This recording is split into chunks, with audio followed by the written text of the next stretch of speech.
ایک بادشاہ تھا، وہ پھولوں کی سیج پہ سویا کرتا تھا، خادمہ اس کے لیے پھولوں کی سیج بچھایا کرتی تھی۔ مدت گزر گئی، پھولوں کی سیج پہ سونے کا عادی تھا۔ ایک دن خادمہ نے سوچا، لونڈی نے سوچا، روزانہ بادشاہ اس سیج پہ سوتا ہے، پتہ نہیں کیا لطف ہوگا۔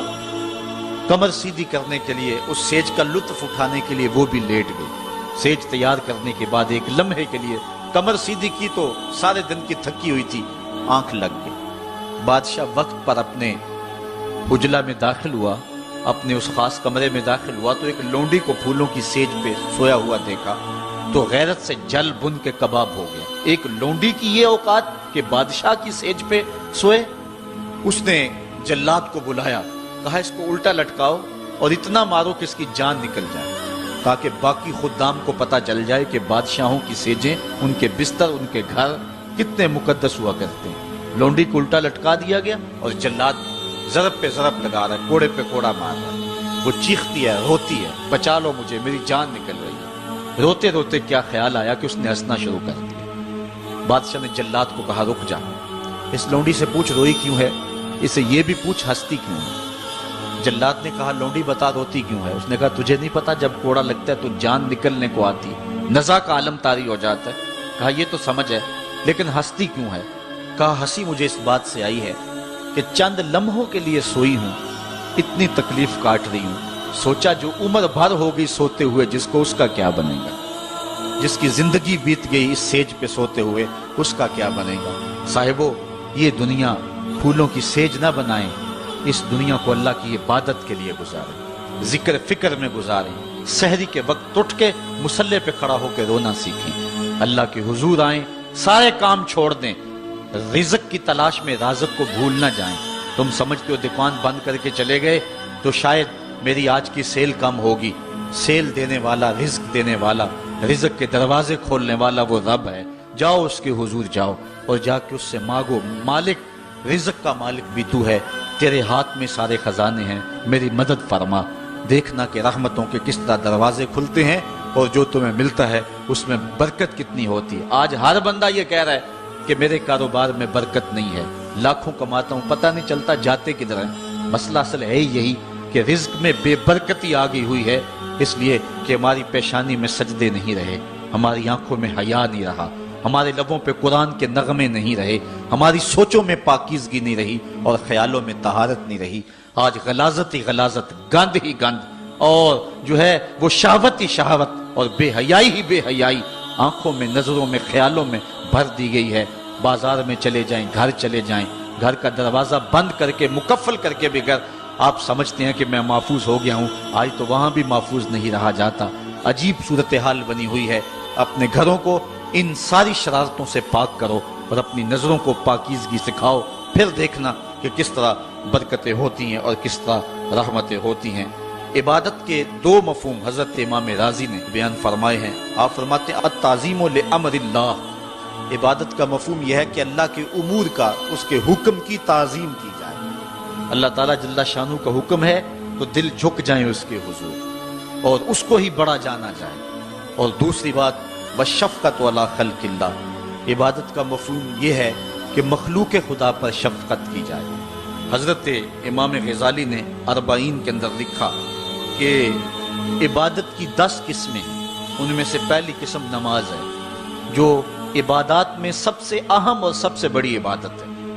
دوسری قسم زکوٰۃ ہے، تیسری قسم روزہ ہے، چوتھی قسم حج ہے، پانچویں قسم تلاوت کلام مجید ہے، اور چھٹی قسم ہر وقت ذکر الہی میں رہنا ہے، ساتویں قسم حلال رزق کے لیے کوشاں رہنا ہے، اور آٹھویں قسم پڑوسی، ہمسائے، ساتھی اور دوستوں کے حقوق ادا کرنا ہے، اور نویں قسم امر بالمعروف اور نہی عن المنکر کرنا ہے، اور 10ویں قسم اتباع رسول صلی اللہ علیہ وآلہ وسلم کرنا ہے۔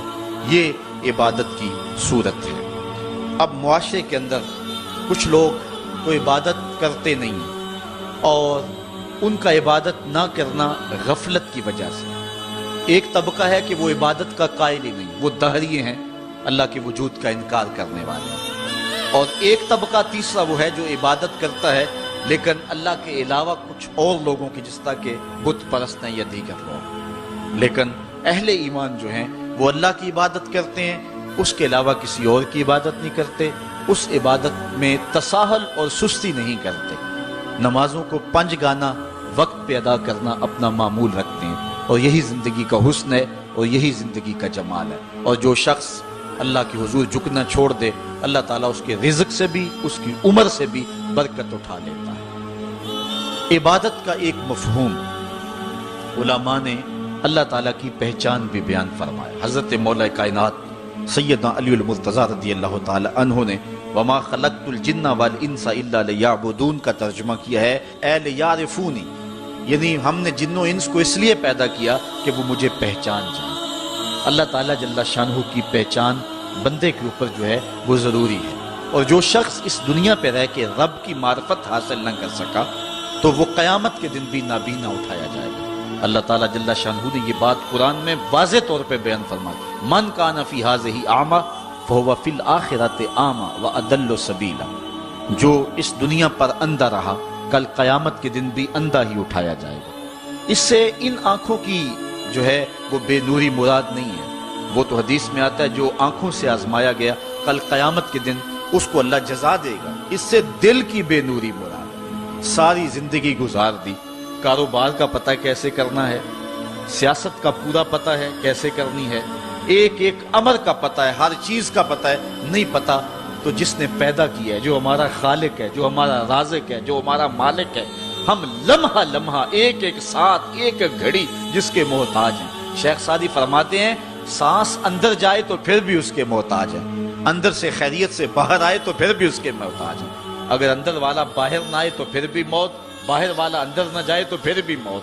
تو ہم ایک سانس میں کئی بار اس کے محتاج ہیں اور لمحہ لمحہ اس کے محتاج ہیں، جو ہماری ہر ضرورت کی کفالت کرنے والا ہے، جو ہمارا خالق بھی ہے، رب بھی ہے، مالک بھی ہے اور ضروریات کا کفیل بھی ہے، اور اس کو ہم نہیں پہچانتے۔ باقی ہر دنیا کی چیز ہمیں آتی ہے، ہمیں ایک ایک چیز سے پتہ ہے، ہمیں اتنا بھی پتہ ہے کہ فلاں کرکٹر نے چوکے کتنے لگائے اور چھکے کتنے لگائے ہیں، اس نے فلاں میچ میں سینچریاں کتنی کی ہیں، ہمیں اتنی تفصیلات کا علم ہے، ایک ایک شخص کے بارے میں ہمیں پتہ ہے، لیکن نہیں پتہ تو اس کا نہیں پتہ جو ہماری شاہ رگ سے بھی نیڑے رہتا ہے، جو ہمارے دلوں کے قریب رہتا ہے، جس نے ہمیں زندگی کی بہاریں اور زندگی کا جمال دیا۔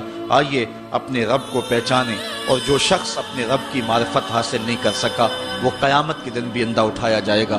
اللہ تعالیٰ جل شانہ نے محبوب علیہ الصلوۃ والسلام کے سینے پہ اترنے والی اس کتاب میں اس بات کو اعلانیہ طور پر واضح بیان فرمایا گیا۔